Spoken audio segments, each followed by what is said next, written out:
read 14 books in the month of September, and here are my highs, mids and my lows for the month. And it was a real mixed bag. Here, Psycho Beast by E.P. Barley. Absolute 5 stars. This is the 3rd/4th book, if you count the prequel, which I do, book in the series, so I don't want to talk about it and really give anything away, but it absolutely destroyed me. Didn't actually put me back together by the end, but it did destroy me, and I now absolutely need the next book again.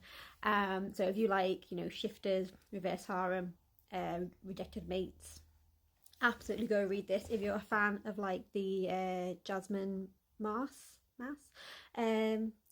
books, absolutely you will love this. Even the likes of like the Bonds That Tie series, I think you would really enjoy this series, so go read it. Silver Wings Golden Gains, which is book 2 in the God's Kiss Bride series, absolutely 5 stars. This was so much more than book 1, and I already really loved book 1, and it just gave me everything that I enjoyed from that and more. And the cliffhanger ending on the end of that book, I need the 3rd book immediately. It is due to be released at the end of October, so I hopefully won't have long to wait.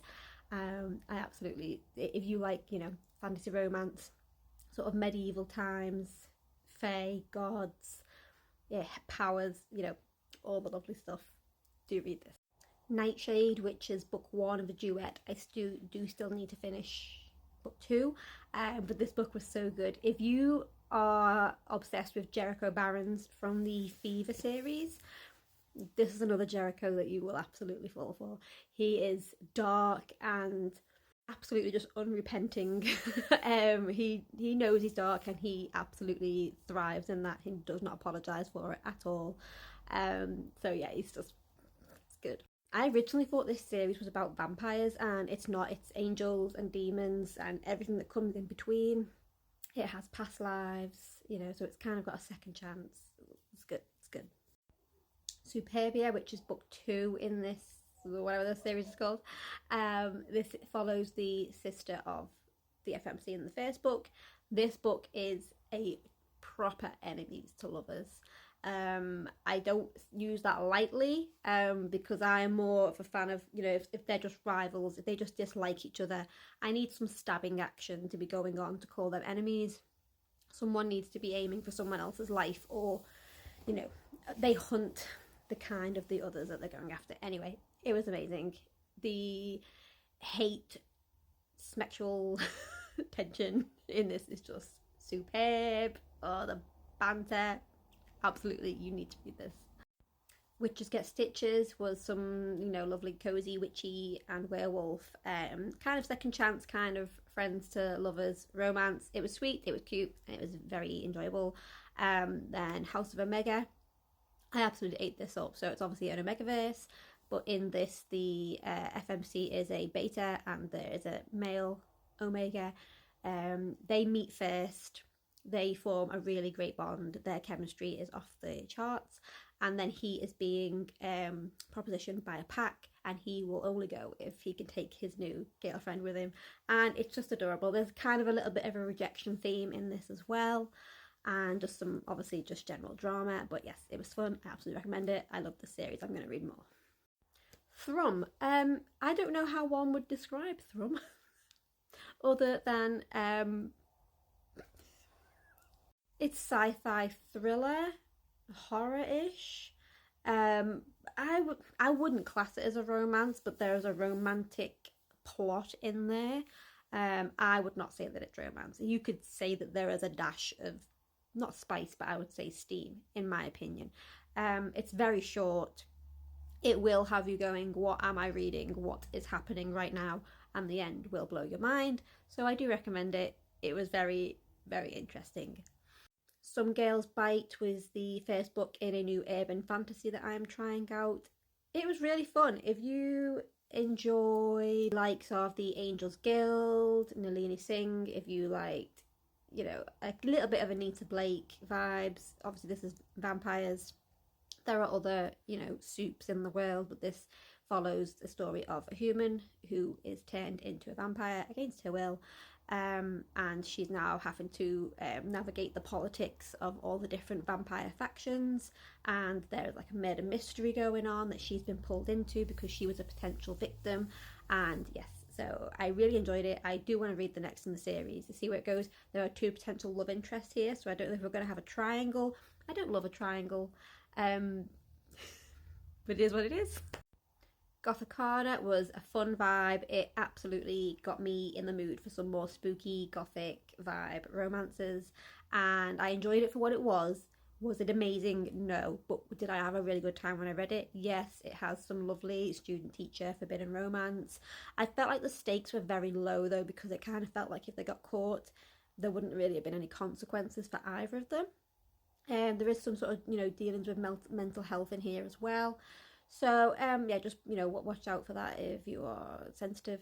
But yeah, it was a good read. I enjoyed it. I read part 1 of the Vile Boys duet, Not Their Toy, Omegaverse. I have started part 2. I just haven't finished it yet.